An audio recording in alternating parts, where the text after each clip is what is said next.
মেরে ফেলা হয়েছে। আর সেটা আমরা বসে বসে দেখব, আর সেটা আমরা সহ্য করব? এটা হতে পারে না, হতে দেওয়া যায় না। এর প্রতিবাদে রাস্তায় নামতে হবে। খুনিদের বিচার বাংলার জমিনে করতেই হবে। শুধু তাই না, তাদের বক্তব্যের কারণে আজকে এই হত্যাযজ্ঞ বাংলাদেশে ঘটেছে।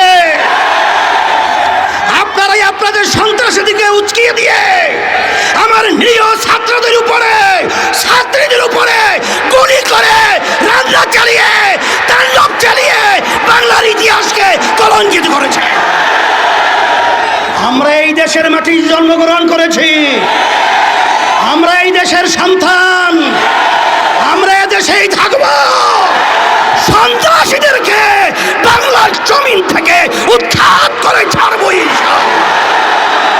হকের সকলকে আহ্বান করব, আসেন আজকে বুদ্ধিজীবী, শিক্ষাজীবী, রাজনৈতিক যত পেশার নেশা যারা আমরা বাংলাদেশে বসবাস করি, আমরা এই অন্যায়ের বিরুদ্ধে, এই অন্যায়ের হত্যার প্রতিবাদে, এই জালিমদের বিরুদ্ধে একসঙ্গে যদি ঝাঁপিয়ে পড়ি, ওরা বাংলার জমিনে থাকার সুযোগ পাবে না ইনশাআল্লাহ।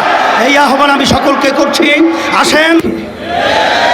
আজকে বাংলাদেশে যে তাণ্ডব চলেছে, যে হত্যাযজ্ঞ চলেছে, যে নৈরাজ্যতা